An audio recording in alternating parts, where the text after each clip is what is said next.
Всем салам, это Футзал Казахстан. Данное видео выходит при поддержке крупнейшего инвестора в казахстанский спорт компании Алимбет. Спасибо, что поддерживаете казахстанский спорт и футзал в Казахстане.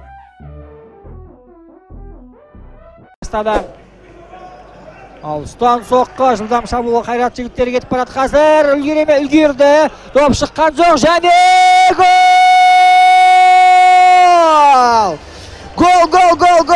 Али Айдар қазір есепті ашты. Елорда командасы осылайша бүгінгі матчты алғашқы голмен бастады. Кім ойлаған? Жастардың да айтары бар деген әңгіме осы.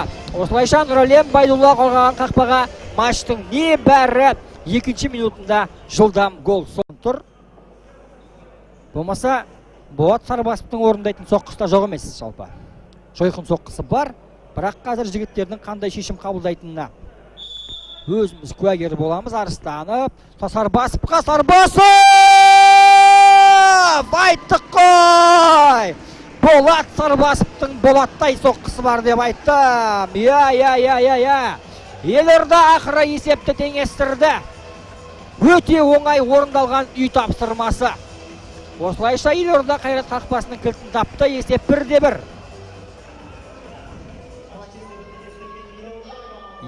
Алин допты өз уысында қалдыра алмады.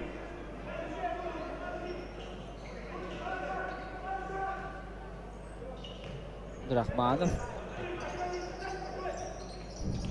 Тамаша пас ортаға, енді соққы қайда бұл жерде? Гол! Сұлтан Құрманғазыұлының тамаша 2-1 ойыншыны қапа қалдырып бағыттаған соққысы Қайратты 2-1 есебімен алға шығарды. Нұралем Байдулла болса өзінің командаластарына көңілі мүлде толатын емес. Жас болар, жаста болса бас болар деген осы шығар.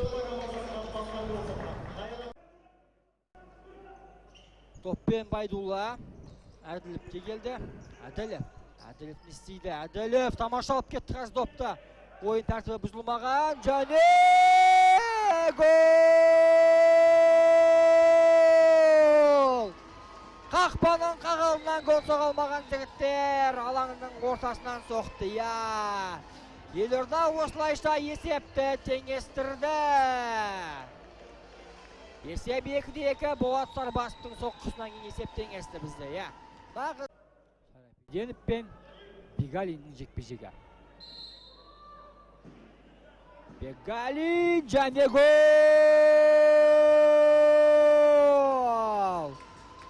Елорда командасы ақыры осы ойында есепте алға шықты.